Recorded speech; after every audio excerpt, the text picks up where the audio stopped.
administration, while also being recognized by then candidate Barack Obama as a national model for green businesses and being able to make a difference with that. So David chairs the relatively new Washington Clean Technology Alliance, which is an industry trade association that's only been here in Seattle for... It's about 3 or 4 years now. Longer than I've been paying attention to, yeah. apparently. Yeah. Or I just lose track of time, and I've been paying 3 or 4 years now. So with that, I'm going to get out of the way and let David tell you about buildings and what we need to be doing to them to reinvent fire. Okay. Well, welcome. Thank you. First of all, this PowerPoint, I hate PowerPoints, but I do it anyway, especially when we're trying to convey a whole bucket of ideas in an hour or so. I want this to last 1 hour so we can have 20 minutes of questions. McKinstry is a unique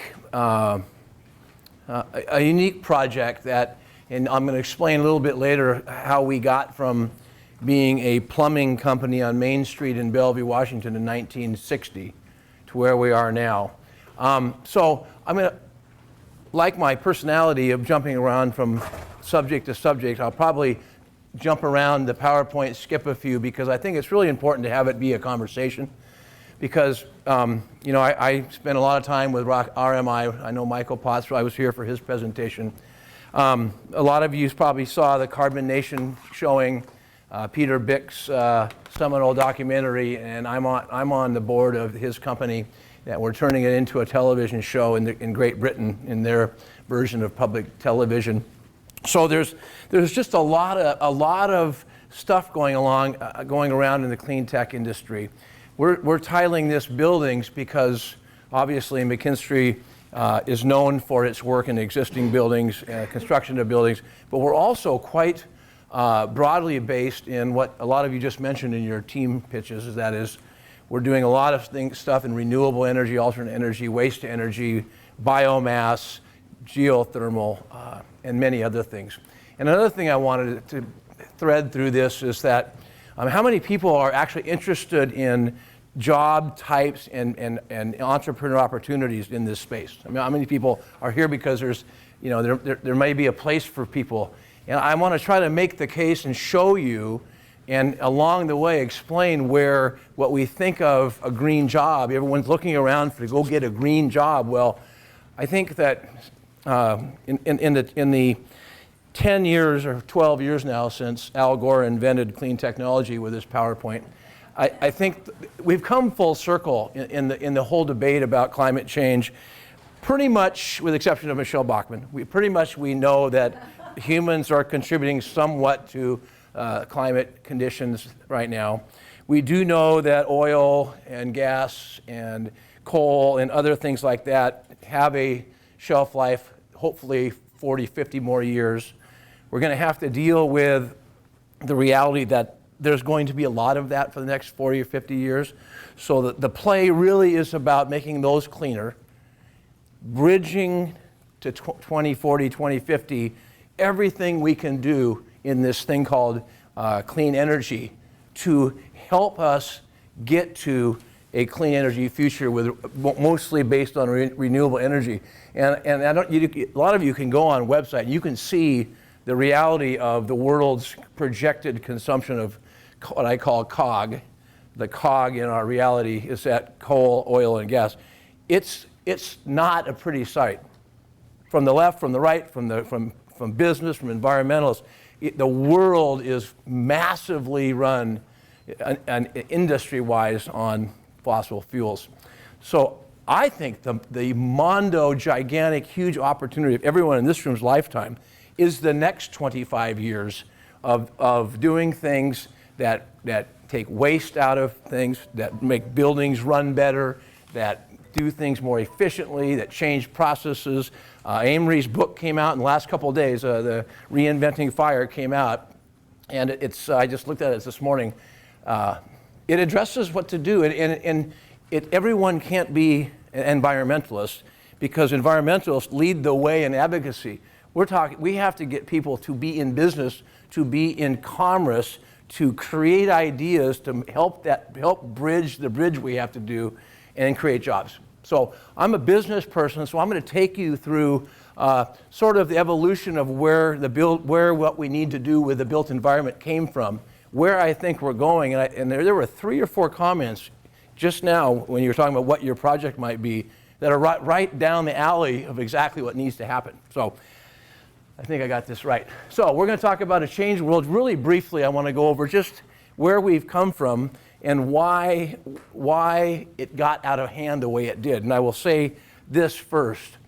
Americans live way too large. We live way too big. We do not pay the true cost of transportation, energy, water, durable goods, food, and a lot of other things. And if the young people here want to blame someone, you can blame me, the baby boomer generation. I was born in '53. I'll be 49 in January. That was our world. We had space. We had cheap power. We had access to food. We had a runway of 40 years of just eating it up. And I don't think anyone did it maliciously. I just think that, it's time for us to pull back and say, look, we can innovate our way into running our lives better and running our world better and running our businesses better to really reduce the demand for fossil fuels as we transition to better ways to power what we're going to do. And then about a little changing, innovation in the built environment. Let's kind of go through what's happening with existing buildings, what kind of innovations are coming. Then I'm going to go through there's a brand new philosophy called smart buildings. It's a new term, and no one really owns it yet. So what is a smart building? Well, I'm going to give you, McKinstry's we have 500 million square feet under contract around the United States on web-based managing buildings to get smart, to get efficient, to get clean, to run efficiently, to communicate with each other. We're doing a smart grid pilot program at the University of Washington. We have every building in the University of Washington reporting in McKinstry's data center. We know what's being used here, what's being consumed, what the therms are, what BTUs, when it's being consumed, how much, when buildings are open. So that's the smart building. That's where we're going. In the old days of having Barney with the tool belt come in and fix a problem are going to go away really, really fast, and I'll explain that. And then this industry of sustainability, I felt I owed you guys at least our view on what the jobs are, what the opportunities are, where we're going to need software meeting with science, the pharmaceutical, the bioscience, the petrochemical, the engineered buildings, the operation of buildings, the industrial process, the transportation, the alternate energy connecting with grids. It's a huge world out there. So, 1950, the era of abundant, inexpensive resources. 1.8 cents a kilowatt hour. There's no reason at that price to be efficient. I mean, there's just when the kilowatt hours got up to 3.2 cents, McKinstry got into a kilowatt hour. McKinstry got into the energy business where you would help people lower their utility bills and pay for it on the savings. That's an ESCO, the Energy Service Contract. When it went from 3.2, at 3.2 we do about 20 million a year. In that, at 6.4 cents a kilowatt hour, which is 4 cents below the national average for urban areas, we're doing 250 million. So 3 cents a kilowatt hour roughly increase from whatever base city you're in. One company can go up 200 million in energy work a year, defended on the savings. So it was abundant. This is the year of OPEC and energy awareness. I remember I voted for the first time in '71. I remember it was only up to 1.8 cents. Birth of performance-based contracting happened. It means people started thinking about making their buildings a little more efficient. Heatless buildings and small windows and all that kind of stuff were the technology innovations of the time. Era of technology integration. In the 90s, it's pretty interesting. Those of you who are in business right now and have been in business through the 90s, That's when all the infrastructure, all the stuff inside buildings had a mega leap. You went from DDC controls, temperature controls. They used to be, if you bought a control system, the thermostat and wired, Honeywell, Johnson, or Siemens would own it. No one else. No one. You have a question? Yeah, what's USGBC stand for? That's the United States Green Building Council. They're the ones that sort of invented the LEED prescriptive certification. So in the 90s, a whole bunch of stuff happened to mechanical, electrical, elevators. Power was getting more expensive. Equipment could talk to each other. So it was sort of the dawn of more sophisticated mechanical electrical systems, which also was good because it made them harder to operate, which means we needed a more educated, more engineering-based person to run buildings, and I'll follow that later. So we're getting up into the sixth sense. I'm on the Mayor McGinn appointed me to the Oversight Committee for Seattle City Light that's writing their 6-year strategic plan. And so I'm the only non-technical guy in the room almost.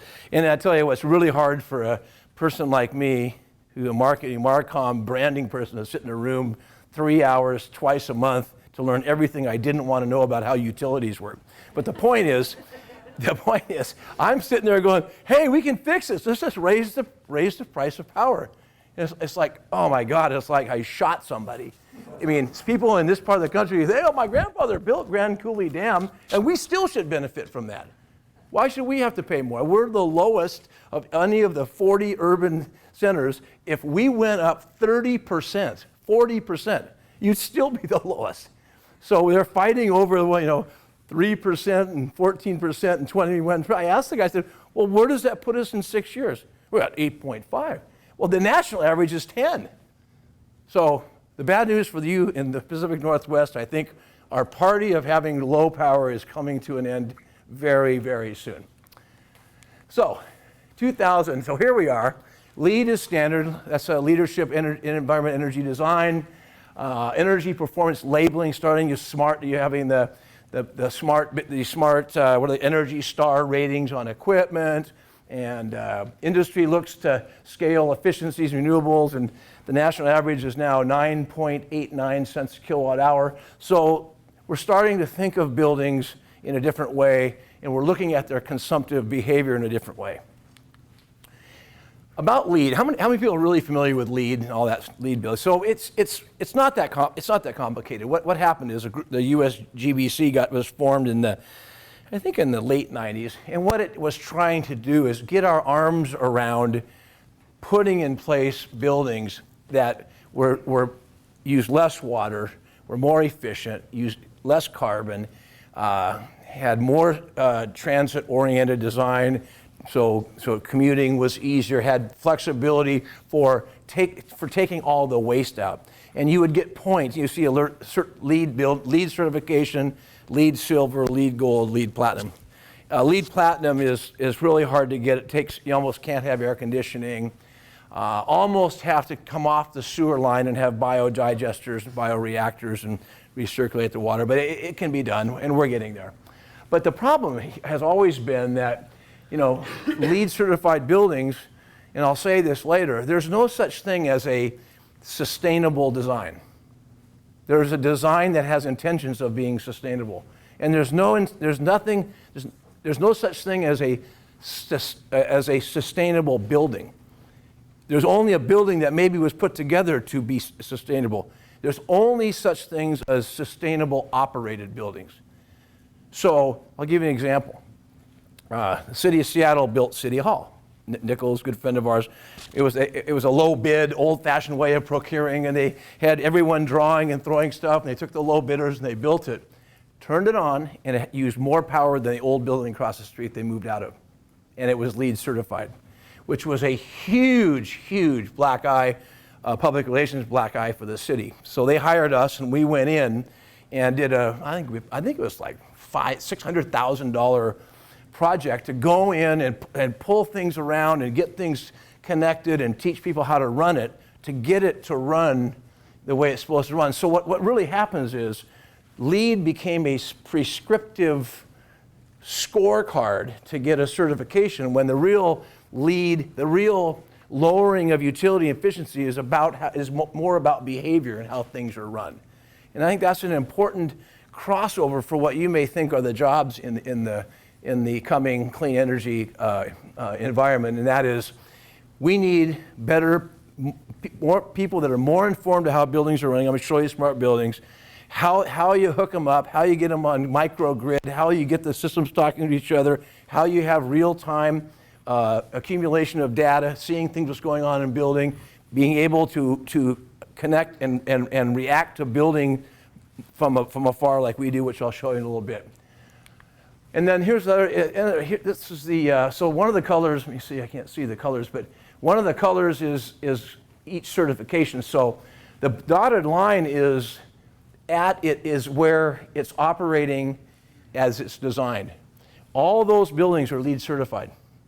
And only half of them, after they're LEED certified and turned on, meet the energy that was designed into them. Which doesn't mean that it's not a good try, because we need to try everything.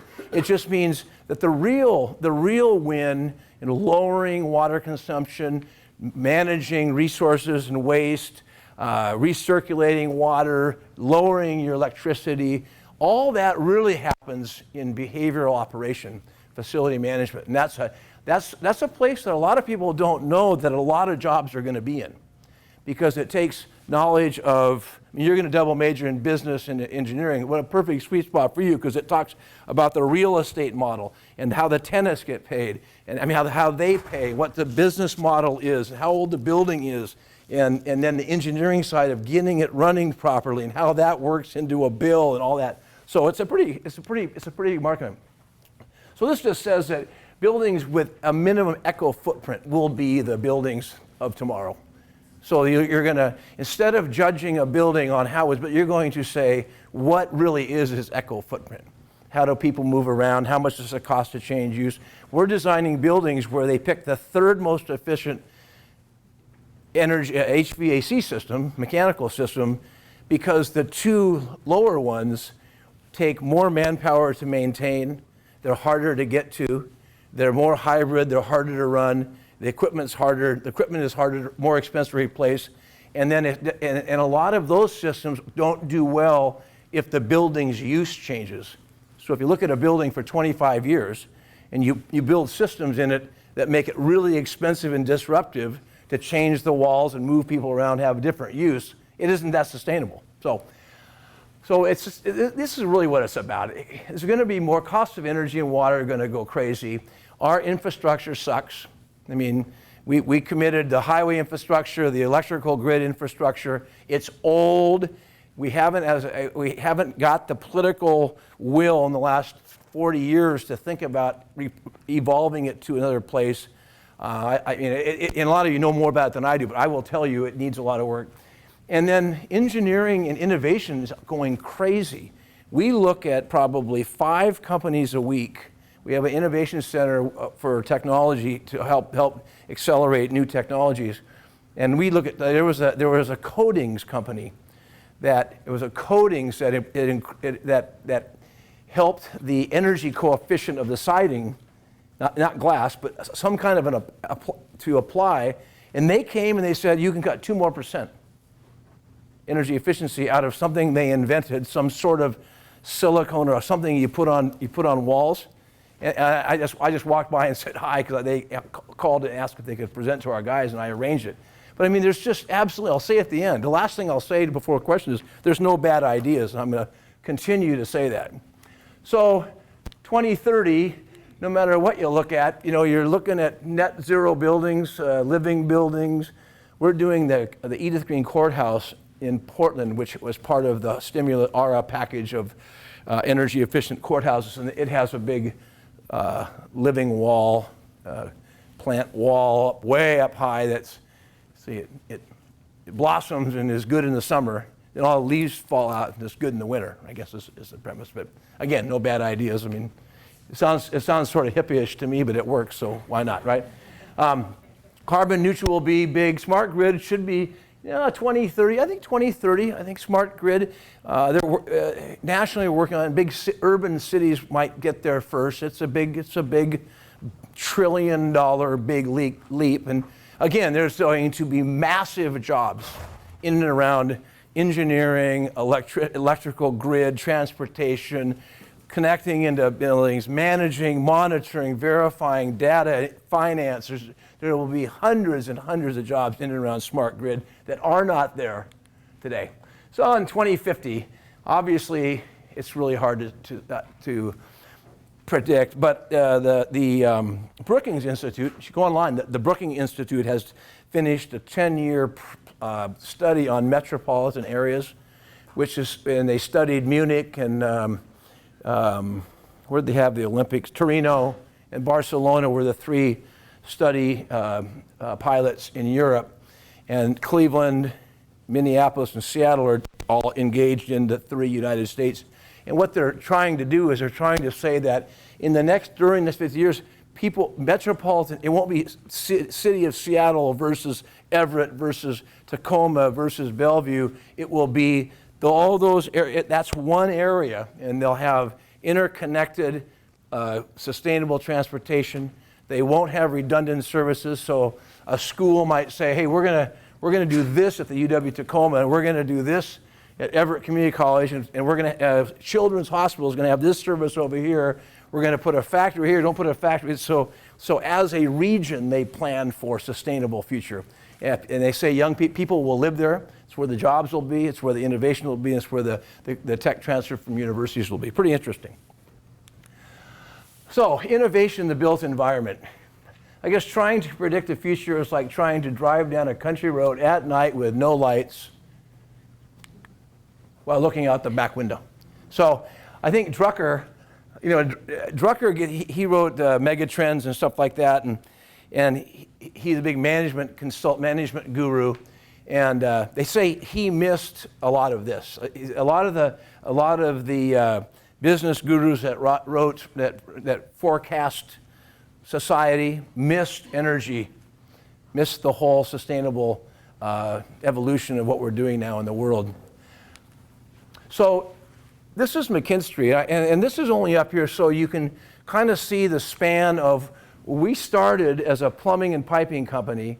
We added sheet metal when forced air conditioning, ducted air conditioning and rooftop units and air conditioning units became popularized in the late 50s.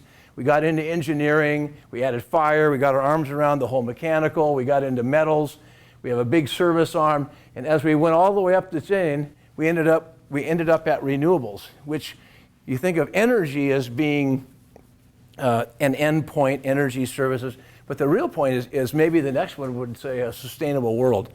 So in these services we provide, more than half of those jobs, we have 1,850 employees, and at least 1,000 of them could show up as a green job, would write their resume as a green job in one company.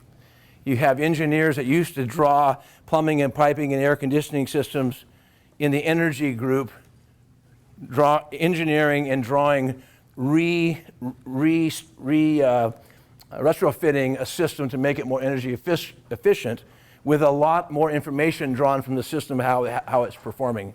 You've got people that used to be a project manager building buildings now building a recycling plant. We're doing a giant waste to energy job in Boise where they're taking municipal waste, burning it, creating gas that turns in heat and goes back to the city. So, in fact, think about this. We pay, and is there anyone from Waste Management or Allied Waste in the audience? Those guys are good guys, so I'm not going to disparage garbage companies because we create the garbage, right? So it's our fault to start with. So, but I am going to say this. There's a big war. Everything in America is the right versus left. Everybody's fighting. It's all this way or all this way. So here we are. We need to do everything, right? Waste Management owns the landfills and some recycling plants. Same with Allied Waste. There's like two in the whole country. 2 or 3 companies dominate all that. Well, here comes technology from Germany that says we now can do incineration and control the emission. It's more efficient, which now turns your garbage into feedstock for energy. That's why they call it waste energy. So I'm at this meeting in Boise talking about the plant we're going to build, and Waste Management, who we are friends of, are there saying you shouldn't do that. So you have a company that says, I tell you what, you pay me to come and get your feedstock. You pay me to take away your energy producing feedstock. I'll ship it to a landfill. I'll let it rot.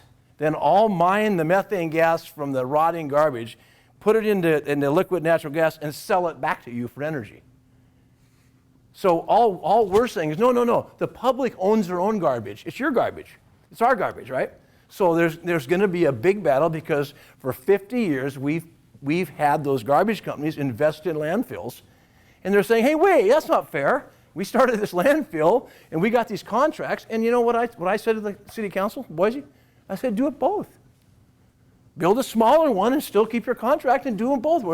Only way we're going to get to 2050 and win is by stop picking winners and start doing everything we can possibly do. So that's just an example of, and also for you students, there's a lot of entryways into all those services we do. There's something, I would venture almost every person in this room could find something that they found interesting in there. Megatrends now, you're facing probably just yesterday, the 7 billionth baby was born. So I worked for I've been at McKinstry 33 and a half years. After 31, I took a 6-month sabbatical, moved to Paris. Bought an apartment, moved to Paris. My wife and I just went there with no plans, no schedules, no tour, no museum tickets, no nothing. Woke up the first day we were there. On the third day we were there, I saw a thing on TV. Hey, there's a Business for the Environment conference in Paris. My wife goes, you're shitting me right now. So anyway, I did go. I did go for a couple of days. I called back. I had a suit because I was in Abu Dhabi on business. Came back. I did go and I audited the conference. I come back. My brother said, "Why don't you do a write-up on what you learned from those 2 incredible days?" So I went to write. There's only 2 things, and I heard all these great speakers from Oxford University and the president of Air France and EADS and all these big companies, all chemical companies from Germany. There's only 2 things I learned. One is that the EU, Northern Africa, Eastern European, that community thinks that we will solve the energy crisis and not so sure about water. It's a big, emerging, huge problem that the experts all know it's a really big problem. People don't really know what to do. The Israelis were there when they're the leaders in desalination equipment, which if you're going to have, what happens in a developing country, the first thing they want is potable water. So they don't have malaria and diarrhea and people don't die from drinking water. And the second thing they want is hydropower for electricity, right? Both very water intensive propositions. So we're not going to win the water thing unless big ideas come. So engineers, and the problem with desalination isn't that we can't do it. It takes a ton of electricity to do it. So the game in desalination is the next big idea of figuring out how to power with non-polluting resources, desalination. But water, poverty, energy consumption, climate, there's some big pressing issues. So here, now we'll get into buildings a little bit. This is something you'll always remember, I guarantee it. There are 82 billion square feet, and Amory Lovins and RMI have backed up these statistics. 82 billion square feet of non-residential buildings, meaning airports and school buildings and high-rises and campuses and factories. 82 billion. Those buildings use over 70% of electricity in America, and between 37 and 40% of the carbon. Okay? Think about those stats, then look at that number. 1/2 of all that energy is on the table as potentially not needing to be used. So when we thought of, hey, large-scale wind, solar, tide, algae, all these electric cars, all this stuff, we went, wait, whoa. 50% of 70% of electricity is on the table not to use in conservation, energy efficiency. So we were really disappointed, and I'll talk about this in a minute, with the initial funding in the early 2000s behind all the sexy technologies. And we're very, very, very behind R&D and technologies. We have our own, we have 13 tenants in our own building that my brother and I are trying to launch. They're ready to accelerate, and we're doing pilot stuff for them. The problem wasn't that we invested a bunch of money in tide and wind and solar and algae and all these kinds of things. It's while you did that for 10 years, we now sit here 10 years later, and you look at that statistic. Had we invested a lot more money than we did in incenting building owners to retrofit their buildings, you would have created a couple million jobs you're missing now. You would already have buildings operating at 20 or 30% more efficient than they were. The jobs are incumbent jobs. These are not new jobs. It's not a new engineering school that needs to get built, a software school to be built. We don't need new plumbers or sheetrockers or windows or roofing or landscapers for green roofs. They're all there, standing there.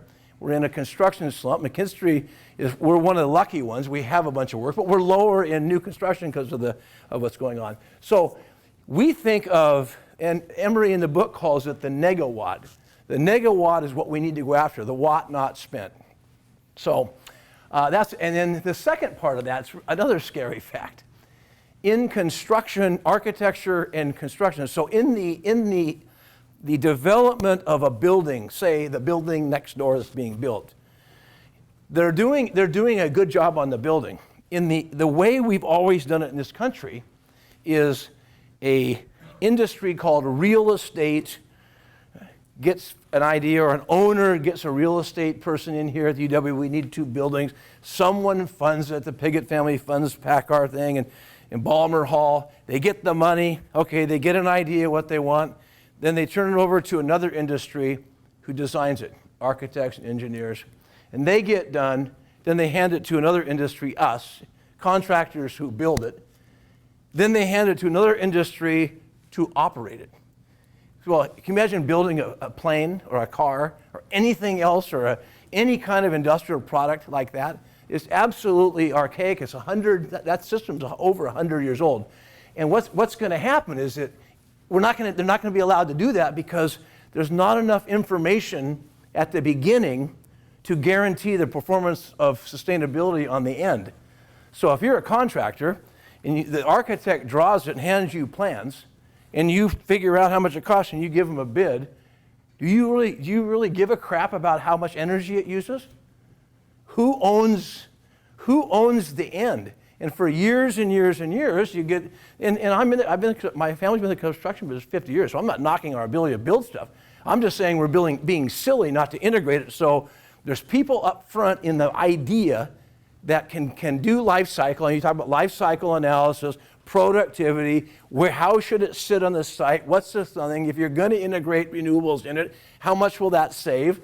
We're doing TCO for Microsoft, which is total cost of ownership assessment, which they give us 3 architectural schematics of a campus they want. And our people run through an analysis of, okay, the square footage, the how tall or where it sits on the thing, and the productivity and egress and close to transportation, public transportation, mechanical systems, how flexible it is for change of use. So if you bring a different user group in, which was the advent of raised floors, so there's no walls, there's nothing above the ceiling, it's all under, that kind of thing. So, and at the end, one of those design gets the most points. So what you've done is you've said, we're going to think about what we have when they give us the keys, and how much is that going to cost us to operate? We did the D-bomb building under the bridge. It's a research, UW Research. It's off campus. It's right by that really great place we can go. We could go Northwest. What's the pizza place? North Lake Tavern. Yeah, that's where we should be right now, right around the bar. I could be up here. Here's all I have to think about. The total they wanted a lease rate that included changing labs every so often, benchmarked against the energy today, and they want to know how much it would cost for 25 years. And here's the real layman's statistic to illustrate this. We were on the team with Johnson Controls and Mortensen and the architecture firm, and the team gave him the whole project bid was $70 million. And the cost to design and build it was 28. So all the money that matters was you spend all your money after it's built, with the energy and the use and the egress and the productivity and all that, the labs. So the point is, what are we doing getting low bids and beating up construction when you should be say, okay, look, it's only 30% of our cost. Let's make sure we buy something that has a really good sustainable tail. That's all that means. And in construction, you're now seeing prefabricated buildings. You're starting to see modularized buildings. In our shop, we're building skids that go to compressed natural gas skids that go to Vietnam and China. We're prefabricating whole mechanical systems in our shop that get raised up by a crane and put on the roof instead of having all these people in the building. So prefabrication is coming. I think I better go back here.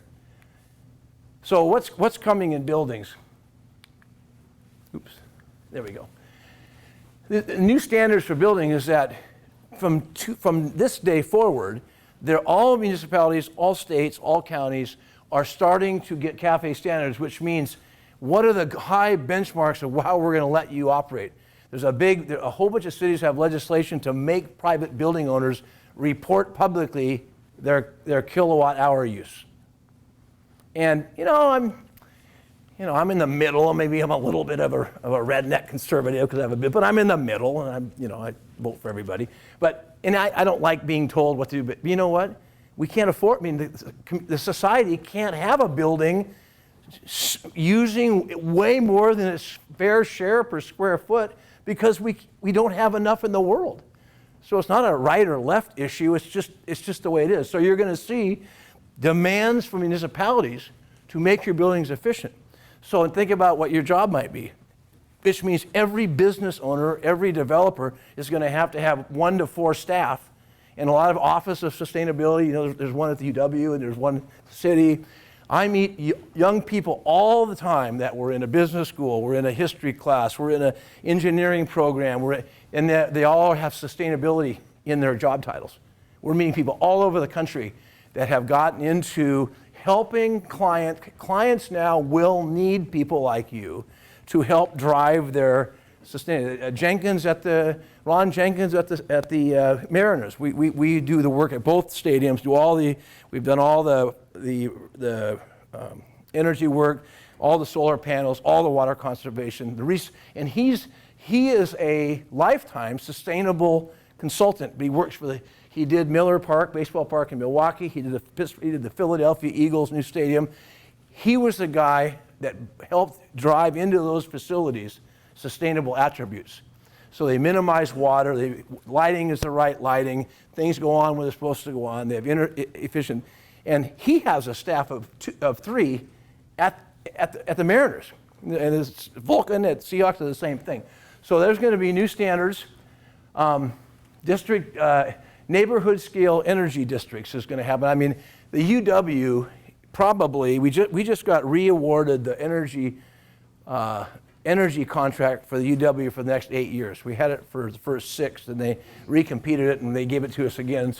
And what that means is we sort of have the license to run around this campus, poking around, looking for ideas that would lower the utilities, improve water, put a solar panel, any idea. Of course, we have to engineer it, put a price on it, say what the year payback will be if you did it, and then present it each time.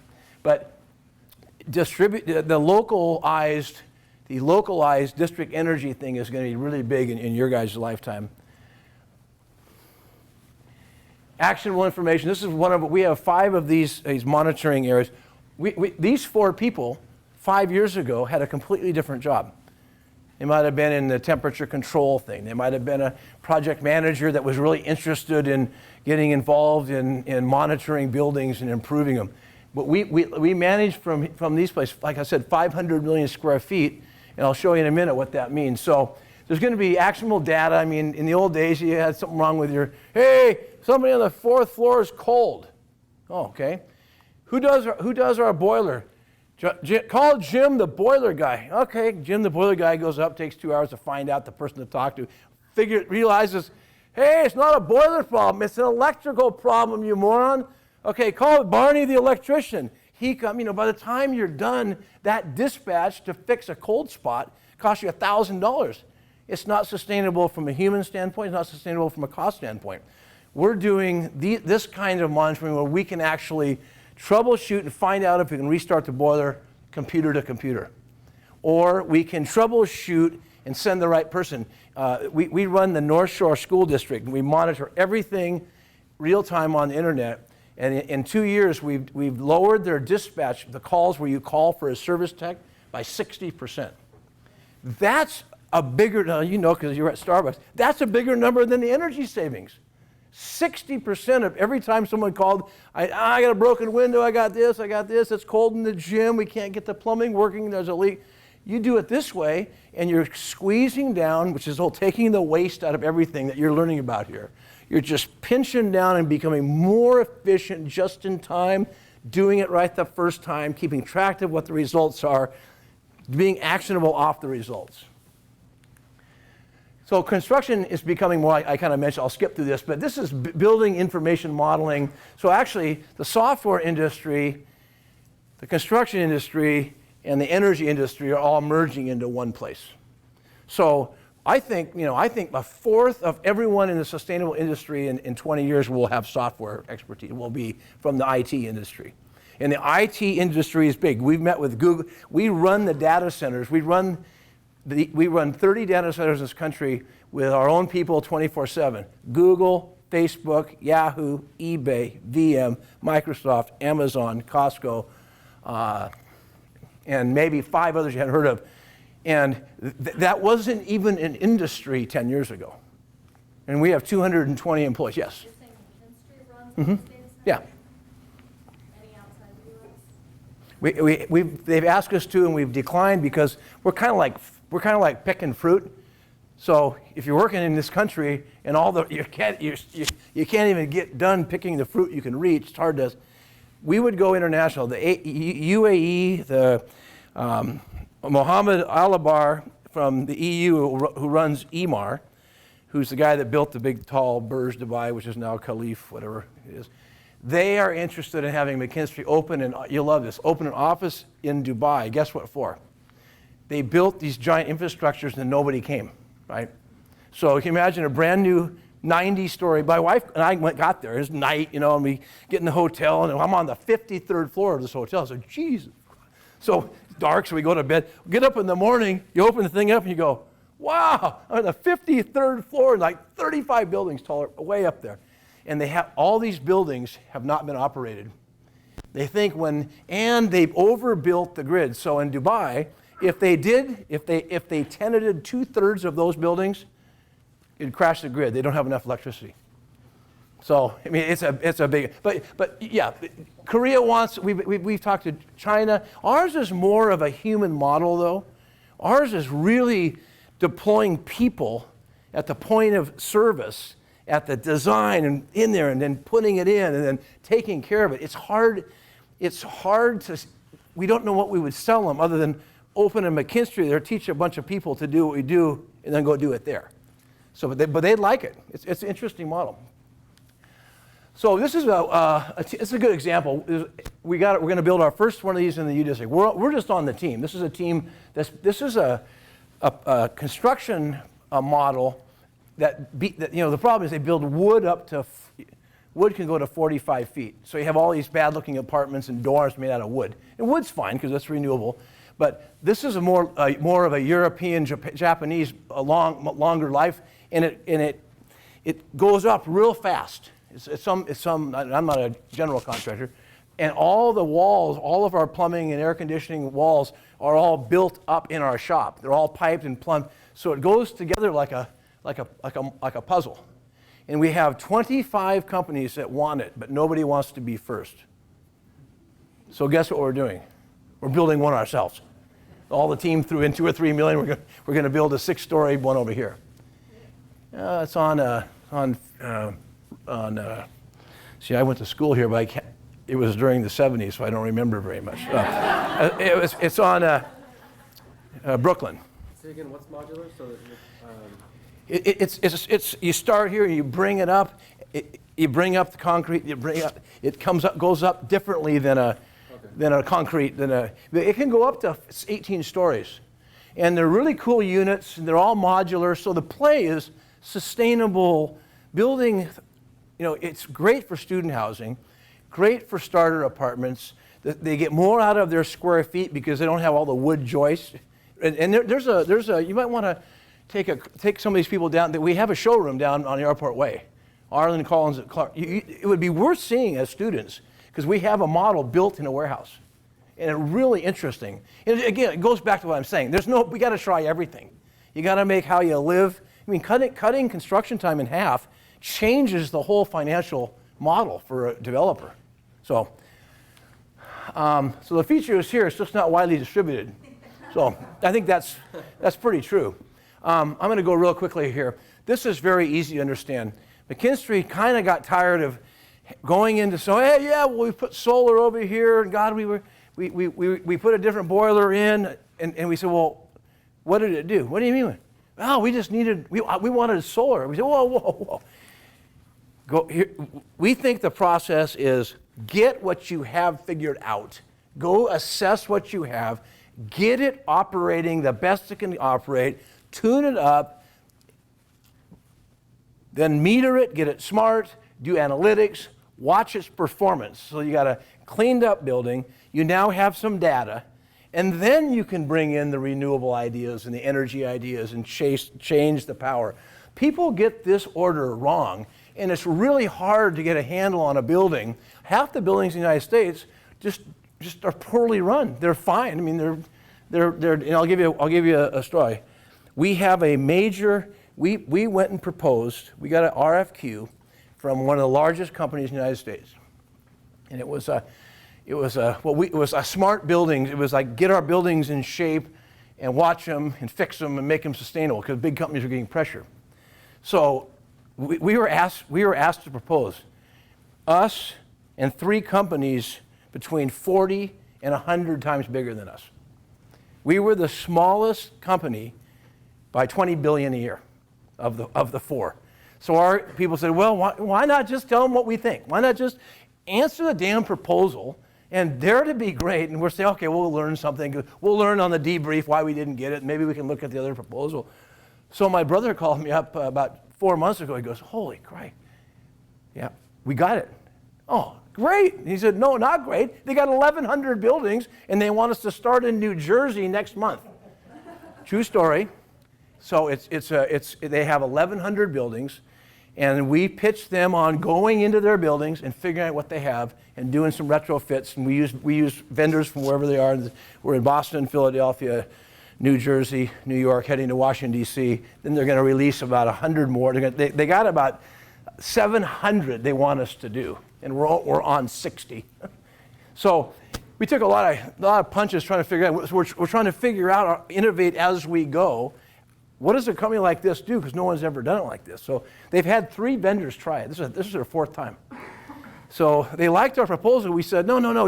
It's people that have good ideas and well thought out engineering and craftsmanship that can tell you what to do, and having the web-based facilities to go monitor it. Then we'll figure out what to do. And we think it's going to be the first phase for us on a consulting basis is $70 million, and we think there's $800 million worth of work in the next 3 years for McKinstry. We have 40 people we didn't know in June working for us back east on that project, and the young lady that was RMI, Rocky Mountain Institute's project manager on the Empire State Building, I think Michael mentioned it, called us and went to him and said, I want to go to work for McKinstry. So she came to work, and she's in our Denver office now. And she was just up on her new employee orientation. Hey, what are you doing here? She goes, I work here. Oh, okay, God, that was quick. So You know, she was I mean, but getting in all these processes, we should all stop and think when someone says, I want to do a biodigester, I want to do a sustainable farming, waste methane gas from poop. I just met with dairy farmers in our Boise office, and those rural towns are doing really good work. They're doing great because they're small, they can make decisions, they don't have the big city can't decide, can't agree, can't get consensus, everybody has to know, the mayor needs to ride his bike, all that stuff. They can just go, this is important for our salvation. We're a farming thing, and we are not sustainable. They get together and they go do it. So getting things in the right order. So anyway, here's the close. We've gone from abundance to scarcity, and that is not going to change. So anyone that starts talking to you, don't worry, it's going to rain, so we have lots of water. They're morons. We need to face the fact we are going to have scarcity. We need everything we can possibly do that addresses that would be smart. 50% is wasted. McKinstry path. Support policy and emerging clean technology innovations. You encourage everyone you know. I'm still thinking there's 5 huge big ideas out there before everyone figures out this smart grid thing. There's some really big ideas out there. So we think it's $1 trillion, just those 4 things. $1 trillion. My brother met with Energy Secretary Chu, Stephen Chu, who's a great guy, 2 years ago and said, no offense, Secretary, do not do the home insulation thing. Are you crazy? It's $10 an hour stuff. It's not union $50 an hour. It's one time. It's not a sustainable job. It helps incrementally from maybe $8 or $6 a month on your bill. Yeah, I know, we'll be careful. $500 million. Jon Stewart's all over him. David Letterman's all over him. Have you seen the YouTube clip that talks about Seattle, the Jon Stewart? It's okay, but it isn't the best way to spend $500 million. It doesn't get it done. It just placates everyone that they feel good that they have a part. If they would put a sweater on when it was cold and turn the heat down, you wouldn't need to re-insulate every house in America. We tell that to building owners. Hey, if it's winter, why don't you have a cardigan on? Haven't you ever seen Leave It to Beaver? Ward Cleaver always wore a cardigan in the winter, right? Best way to protect the future is to create it, and that's what you guys are going to do here. So I'm going to go 10 more minutes, and I'll have 20 minutes for questions. Facility management meets enterprise efficiency, enterprise energy management. This is what McKinstry's calling its smart building solution. Now, we want 100 competitors to come out with their own. The point is, we need to start behaving in the built environment differently. We need to manage it differently. We need to have real-time data. How the heck do you know how to control your power bill if you have no data on how the equipment runs and which tenants are leaving the window open and what systems aren't functional and who's tweaked the thermostat and you don't know it, and what pumps aren't running. So we're going to go from the era of calling Fred the plumber to having data before you call him. It's the only difference. You'll know where to send them, you'll know it's an issue, and you have already tried to solve it without spending any resources. So all you have to do is, you don't have to look at these literally, but our suite provides reporting of bill performance compared to historical, forecasted, and budgets. So we are already doing this in millions and millions of square feet. So when the owner gets the bill, speaking of changing the business model, instead of hey, what's the total? That ain't bad. He'll go, well, last month in that office park, I was half the water. What's going on? Go find out. They go down, they find out 2 tenants put in a hot water tank against the lease and a couple sinks, tapped into the line, are using water, and he's getting paid for it. Typical, it happens all the time.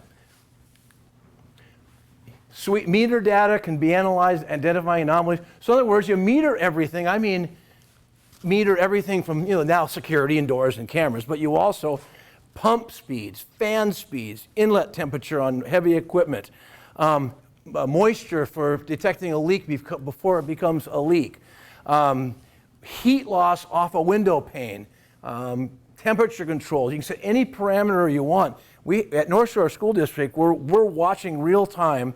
We have 34 schools, and we're watching 600 pieces of equipment if we want to, real time, how they're performing.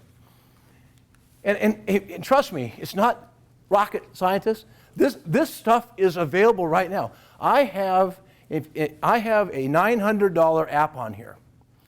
I bought the app, went to Radio Shack, bought 6 Bluetooth cameras, put one above our garage, one above my liquor cabinet, one across my front door, one in a teenager's room, and one in the backyard. I can watch real time. I was in Bali on vacation last year. I called up. I could watch all 6 of those cameras on a split screen, real time. So if someone walked in front, you see it. So if a moron like me in Seattle can do that, think what we can do monitoring the built environment. The technology is here. So when excessive use does occur, our suite provides detailed reporting of the incident, when, magnitude of the use, and the total impact that resulted. So you are giving people data to make decisions that lower the consumption, lower the waste, and that's basically it. This is also really important in the real estate business. We have a hard time with this. The real estate people really didn't buy this until they saw how they were losing money by looking at their bill and what they were getting charged and what time of day and which tenant and who had the repairs and who was supposed to pay. If all the information is just the end line and you have some young person doesn't care about anything watching it, now they have whole staffs. We just signed a big developer in Los Angeles that's going to remodel the old Howard Hughes studios right in the edge of the valley. And they want us to go in there and figure out, one, what could they do with the buildings, by what the condition assessment, and then embed in they want it to be in DiCaprio, the guy in DiCaprio, he's one of the investors, and they want it to be the first totally net zero sustainable studio on the planet. So you have critical mass, and now can you imagine those guys calling a McKinstry? I mean, the old days you'd call a real estate buddy that works for a Coldwell Banker or CB Richard Ellis, and hey, I'm gonna do this. Okay, we'll get bids. We'll go. These guys said, no. Let's find out what we have. Let's find out what's possible. What kind of renewable energy can we use? Can we do a resource management plan where all the garbage gets burned? They're talking about having, you know how the studio has the golf carts? They're talking about like the thing in Abu Dhabi, the city, where they have the carts on the track, and they go and you just push a button, the car comes up and it goes to the next studio. And they're gonna put in track and get all that done first. So, pretty cool. And so this is just more, I don't detailed procedures. I'm just showing you this to show you this is now technology. This isn't maybe. We're doing this, the owner, this is the South Hill data center that we built. This is an owner, he can go in, he can look at the time, the temperature outside, the temperature of the hot water, the chilled water. He can see where things that he can drill down and find out which vendor was in there the last time and what they did and how much they charged. And all this is taking what the software technology already have and using it to save energy. So here's just this is just analytical tools. So this is even electrical consumption. And if you saw a red X in any of those, the person in the monitoring room goes right down off and calls up, gets his computer up, brings up that system, looks at the system, gets on the phone, calls an engineer. We got an alarm, and boom, and it's unbelievable. So here's an example of reporting, so people can see the end use, the trending use. Again, and the owners we give every owner a computer, and the owner, yeah, go ahead. Yeah, it's a good question. In the service business, you can hire McKinstry on our rate. So if you have a broken pipe, you come out and fix it. You can have us do that and come out quarterly and change your filters and check and have a list of things. You can have all that, and you can have things monitored like that. You can leave a building engineer, or you can totally outsource, and we take over your whole plant.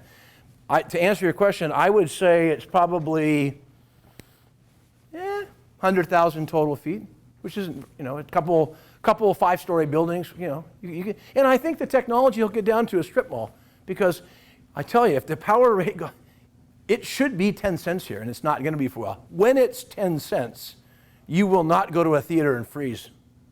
You will not go to a hotel, and you notice the places you go where you're freezing in the room. It's absurd. Can you imagine the amount of power to make a giant ballroom too cold for you? You got to put a coat on. I mean, it's just massive. Go ahead. Does your software do anything to account for like the pricing of energy, or is there any Yeah. forecast?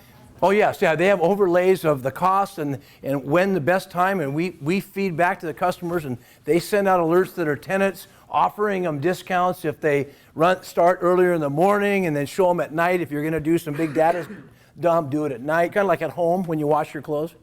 I mean, it is. I mean, McKinstry we did not invent the cure to polio. We have not done anything to save the planet. We're just committed that there's a lot of waste and there's a lot of technology out there to manage it. So I'm going to do my close now, because this is more about you guys. So what I'm saying here is this industry of sustainability is huge.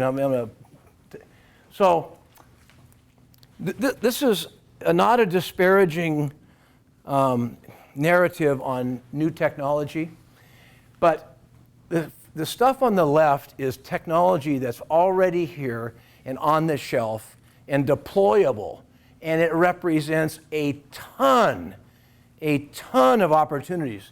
The stuff on the right is absolutely smart, worthy of development. If everybody spends all their time there, and all the federal funding spends most of its time there, we're not availing our bridge technologies to solve the problem. And, you know, here's a good example. These are jobs we have.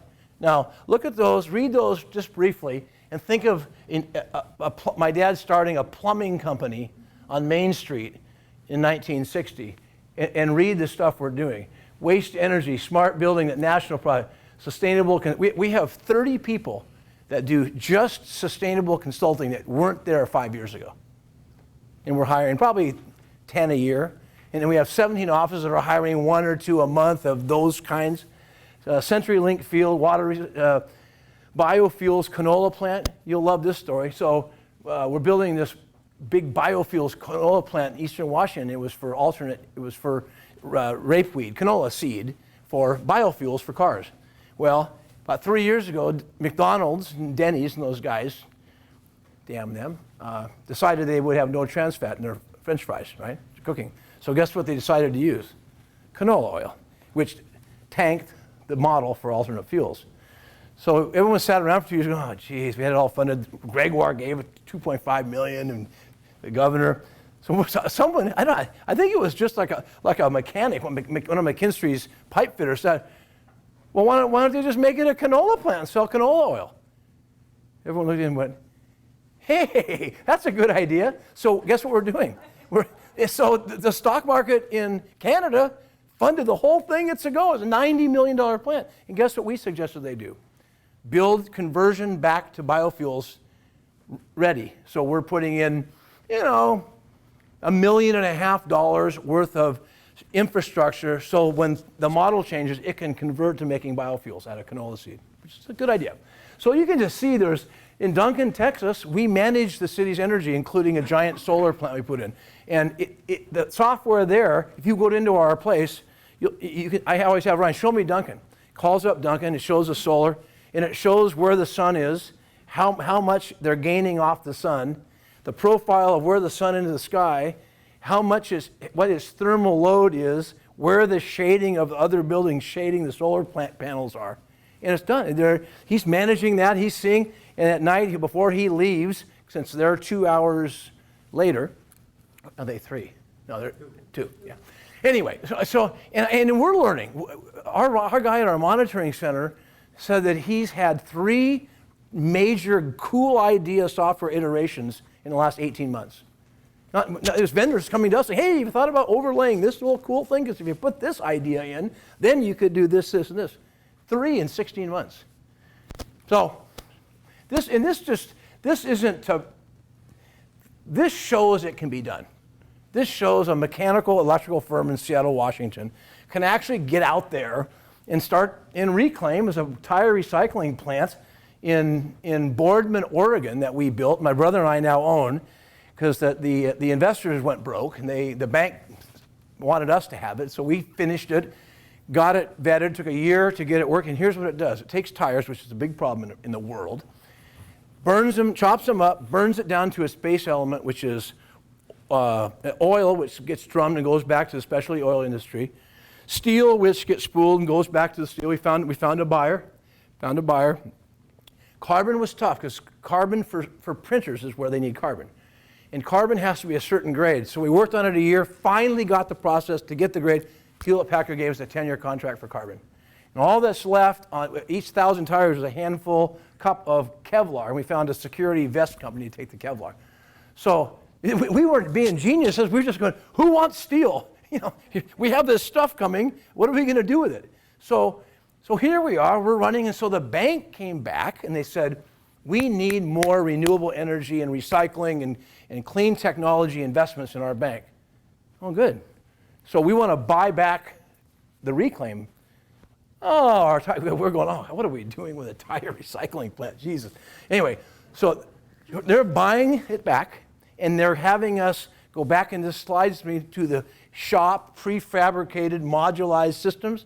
We're going to build 5 of them modularly, and they're going to buy 5 more around the country because we've got this process down. And who would have thunk? And it goes back to there's not bad ideas out there. There's only good ideas because we're so wasteful. So now my close and a few questions. Here's my problem with I mentioned this at the beginning, coal, oil, and gas. It's okay to absolutely throw up on the oil companies and not like fracking, taking natural gas out of the ground. And of course, coal is crappy. But the reality is, if we all focus on that being a grim reality, we're not going to make it. We need to look at it as a fact of the industrialized world. We need to make it cleaner. We need to work on the coal plants. We need to work on oil. We need to find our own oil, get us off dependency. We need to use combinations of fuels. We need to put natural gas next to scaled solar wind, so when the wind's not blowing, you can jump to natural gas and keep the supply going. All these kinds of things we have to keep doing. It isn't a matter of me saying, I love oil spills and I love carbon in the atmosphere. The reality is the best way to beat them is to build the bridge to get away from them. Second thing is this sustainability thing, and our lovely friend from ex-Starbucks knows all about this stuff. The whole thing is about taking waste out of everything we do, including human, where Starbucks got into how they treated the people and how they had the facilities and what they required of their suppliers and all that, sustainable farming and what fertilizer they used and all that kind of stuff. I mean, it's all the same. It's all about taking waste out of something that we are not being good with. No such thing as I talked about that. Don't forget that. I think it's noble to have designers design sustainable buildings, and it's good. And I think it's good to build them with using recycled materials. I think it's good to have the job site not have runoff and build retaining ponds and don't get into the leach into the ground. But it's not sustainable till it's running, and you can prove it with data. That's what we found out. Green jobs and the myths of skills gap. There's a big argument, oh, green jobs. Well, green collar jobs, here's this page and one more page of jobs considered green jobs.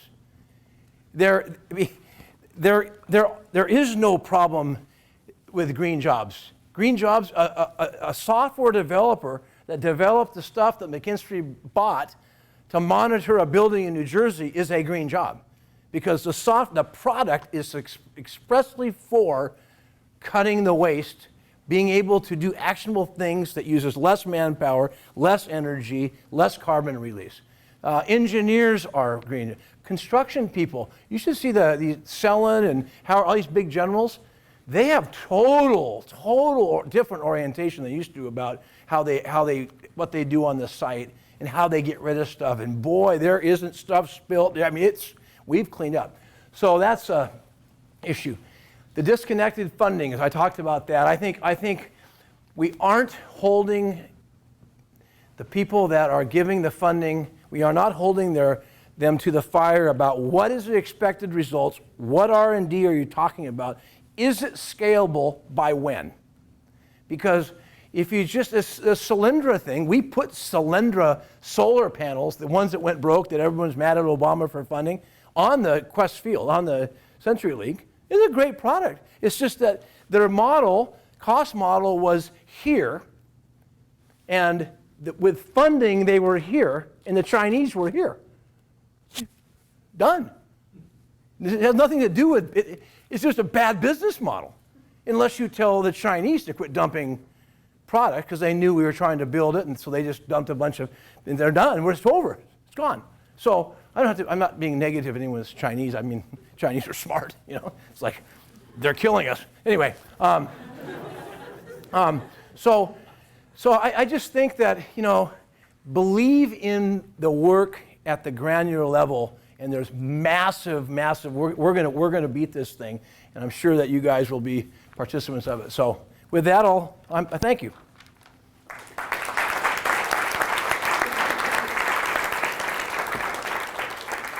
So questions? Yes, in the back.